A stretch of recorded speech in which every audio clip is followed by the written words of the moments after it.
my office currently down in Cork. So what I'm going to be covering today is I'm going to be running the topic, and it's basically, it's Be the Ultimate Example. It's on stage 3, 3+, being a core leader. Okay, so I suppose being the ultimate example, I suppose it is what it is, you know. The main thing is, I suppose, like when I joined the business back 4 years ago, you know, when you join the business, you kind of don't really know what it is, you know, what the business is about.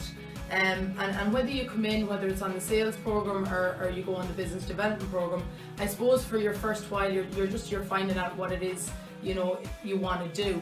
And I suppose for me, and you know, running this topic is that when you find out your why and why it is you're here, everything else just seems to fall into place. So I suppose when I joined the business, finding out your why, for me it was always, you know, to get promoted to run an office, because when I was 21 years of age, you know, I've always wanted to have my own company, but the why was the how was the question more so. So I suppose I understood what this business was about, and it's basically, it's all about leadership. And you know, I always used to travel around to their offices and you know, ask other people, you know, how do you get promoted? What's the quickest way? What's the best way? And everything that I always heard was just being the best example.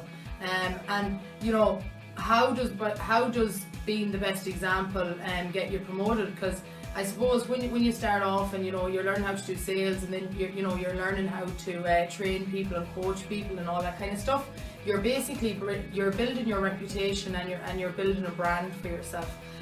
So once I understood this, I started applying it, and you know, things just started happening after that.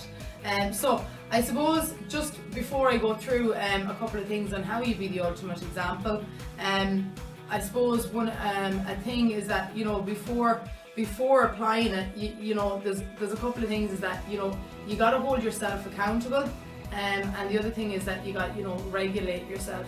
So I suppose how this, I've got a couple of points here, and just more or less to show you and more or less kind of teach you how to be the best example.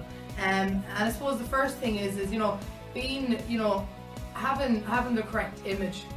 Your image is everything, you know. It's when you go out and do sales, you know, when you're in your first couple of days or whatever, before you're learning how to do sales, is, you know, when you knock on someone's door, it's your first 7 seconds determines whether or not someone will buy off you. And it's the same when, you know, building a crew or you know, training people and attracting people to your business, that you are your brand. So you know, you gotta look the part you want to become. So that's the first one, you know, having a really professional image, and making sure your shoes are clean, you know, you're wearing nice clothes, your hair is done, your makeup's done, and that's done before you come into the office. The second thing then is, you know, it's just being professional, being the ultimate example.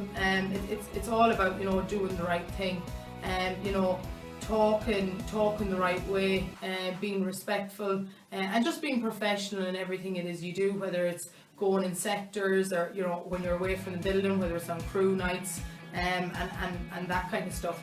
The third thing then is just mainly make sure that, you know, you're timekeeping. I know for me, you know, going through the business, I never used to really look at other leaders. I used to look at my promoting owner, because at the end of the day, that's where I want to become. So I always used to look at him and try and beat him into the office. And I suppose it's timekeeping and holding yourself accountable. Always make sure that, you know, you're in before your guys, and then, you know, I heard a thing, and I always used to apply it: you're first in and you're last to leave. So again, you're setting the example. The next thing is just, you know, your reputation. How do you build a reputation for yourself? Is do the right thing.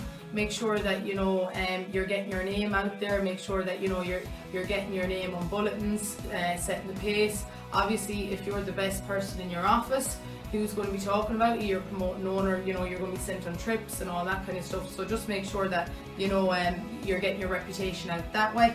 And the next thing is just being organised and planned.